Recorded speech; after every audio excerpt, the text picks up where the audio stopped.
Almond शरीर को संपूर्ण फिट रखे। आलमंड खाइबा द्वारा शरीर को शक्ति मिलता है। एथिरे protein, vitamin, omega 3 fatty acid, calcium भरी रही थाए। यहाको प्रतिदिन खाइबा द्वारा हृदरोग सहित अनेक रोग मध्य भल होई परिबो। किंतु आपण जानती कि किछि लोकंको पय आलमंड विष परी। आसंतु जानिबा केउ लोक माने आलमंड खाइबाठु दूरे रहिबा उचित।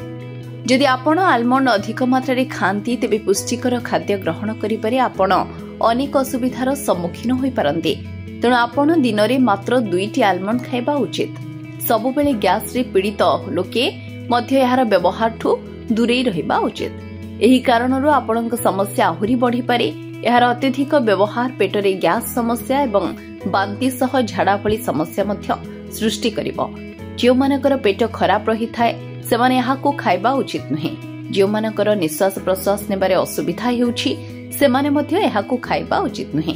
बादाम रे हाइड्रोसियानिक एसिड थाए जहा श्वासक्रिया रोगींको पई विपज्जनक।